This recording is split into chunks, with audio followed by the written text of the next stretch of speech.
Good morning, students. Again, welcome for science topic 2 coal and petroleum. अगर कोल and petroleum eighth class में हमने सोचना हो या करना हो बच्चों ने, तो मुझे लगता है सबसे पहले हमें पता होना चाहिए what are the resources on the earth. जो रिसोर्सेज ह्यूमन बीइंग ने डेवलप किए, they are known as man made sources, and जो अर्थ ने प्रिपेयर किए they are known as natural sources.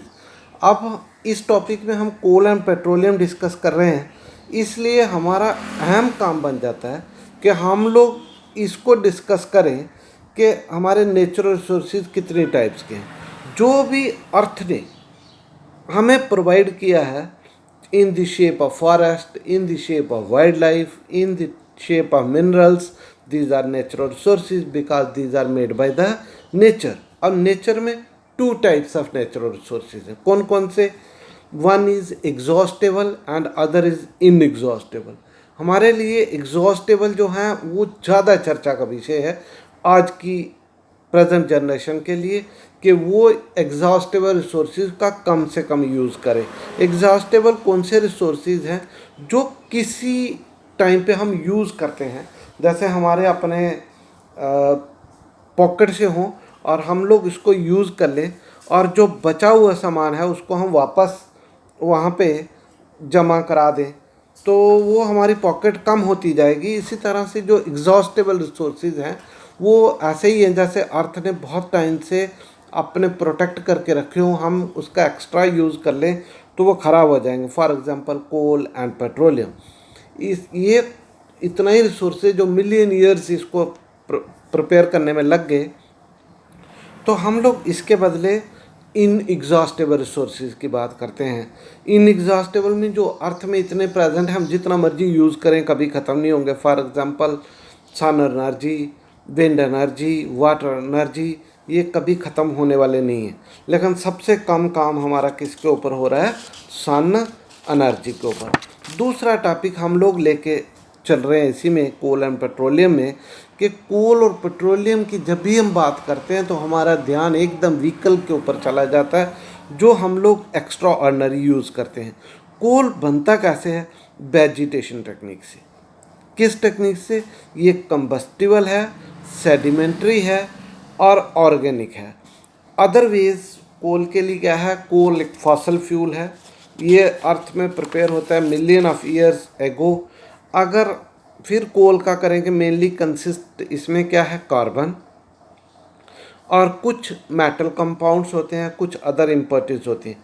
Coal use कैसे होता है? It is used as a fuel, it is used for cooking purposes, it is used to produce electricity, for example in case of thermal power plants where electricity can be prepared by using coal.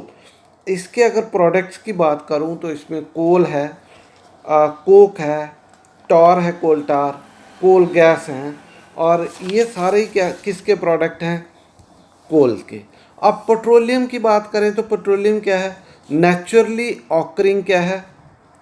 Liquid है, that are found in the geologic formation beneath of the earth. It is prepared किससे होता है? जो सी creature worry हो जाते हैं under the earth surface और in the sand surface, and they kept their cells in millions years, and under the pressure of the earth they turned into a natural gas, petroleum gas. अब usage इसका क्या है? Petroleum से normally हमारे पास क्या बन जाते हैं? एस्फॉल्ट्स. और टाइप्स ऑफ पेट्रोलियम क्या है हमारे पास? पेट्रोकेमिकल्स हैं, फ्यूल ऑयल्स हैं, गैसोलाइंस हैं. कंपोजिशन की बात करें तो कार्बन जो पेट्रोलियम में है वो 83 से लेके 87% तक है, हाइड्रोजन 10 से लेके 14% तक का है, नाइट्रोजन 0.1 से 2% तक है, और ऑक्सीजन 0.1 से 1.5% तक है. सल्फ़र जो है 0.5 से 6% तक है. रिफाइनिंग पेट्रोलियम की करें तो हमें जो प्रोडक्ट मिलते हैं they are petrol, diesel, kerosene, paraffin, wax, lubricating oils etcetera. जो रिफाइनिंग है इससे क्या होता है? हम डिफ्रेंशिएट कर लेते हैं पेट्रोलियम इनटू डिफरेंट प्रोडक्ट्स. इसके बाद जो बहुत इंपॉर्टेंट हमारे पास आ जाता है वो आता है natural gas.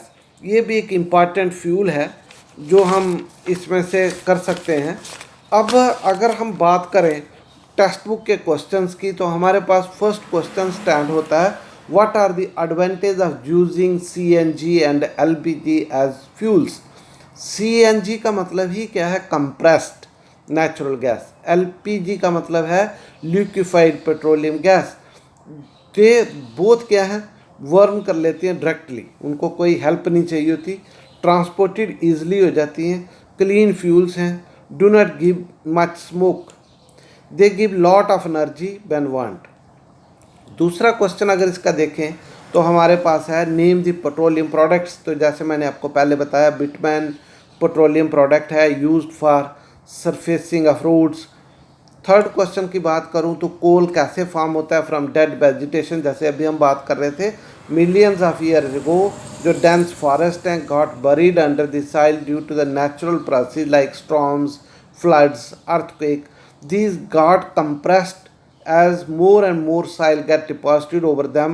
When they got buried in the soil, they were exposed to high pressure and temperature. Under these conditions, these slowly got converted into coal. This process of coal from dead vegetation is called carbonization. बहुत important है, बहुत बार paper में पूछा था what is a carbonization. फिर fill in the blanks में आ जाता है फॉसिल फ्यूल्स, और कौन कौन से हैं वो आपने नाम लिखने हैं। Process of separation of different constituents from the petroleum. फिर आपके पास आ जाएगा फॉसिल फ्यूल्स की बात करें तो कौन कौन सा है हमारे पास, कोल, पेट्रोलियम, नेचुरल गैस, ये आपकी फर्स्ट फिलिंग ब्लैंक्स में आ जाएगा। Process of separation of different constituents of petroleum is called refining. Least polluting fuel for vehicles क्या है, कंप्रेस्ड नेचुरल गैस। ट्रू और फॉल्स की बात करें तो fossil fuels made in the laboratory, तो फॉल्स है ये। फिर CNG is more polluting fuel than petrol, false, क्योंकि सीएनजी ज़्यादा क्लीन है। Coke is the almost pure form of carbon, true है। कोल tar in mixture of various substances, kerosene oil is not a fossil fuel, ये भी false है क्योंकि ये भी फॉसिल फ्यूल्स है। Explain why fossil fuels are exhaustible natural resources. Fossil fuels require million of years to form from the dead vegetation and animals that get buried deep inside the earth. They require high temperature and pressure for their formation, which cannot be provided in the laboratory. Thus, fossil fuels are limited. Therefore, use of fossil fuel at this rate will lead to their exhaustion. Describe the characteristic and uses of the coke. Characteristic क्या है, tough, porous है इसमें, और क्या है, black in colour है। Uses कहाँ पे होता है, manufacture of steel, extraction of metals. फिर फॉर्मेशन ऑफ पेट्रोलियम की बात करें तो पेट्रोलियम भी किससे होता है, डेड ऑर्गेनिज्म से। Got buried in sea millions of years ago, these dead animals got converted with layer of sand, covered with layer of sand and clay. Lack of air and high temperature and high pressure transform these dead organisms into the petroleum natural gas.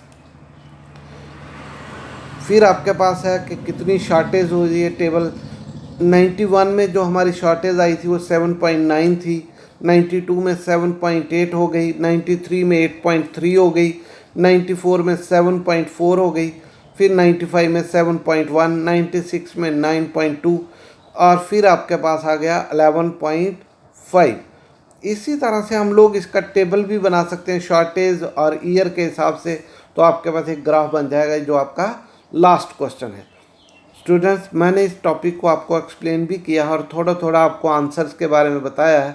इसके बाद मैं थोड़ी देर में आपको PDF इसकी कर दूंगा, upload कर दूंगा आपके ग्रुप में। आप वहां से डाउनलोड कर सकते हो या प्रिंट निकाल सकते हो, जैसा भी आप चाहो। आई होप ये टॉपिक आपको समझ आ गया होगा और आप अच्छे से इसको रिवाइज़ करके अपनी फेयर कॉपीज़ पे नोट्स बना लीजिए। Thank you to all of you.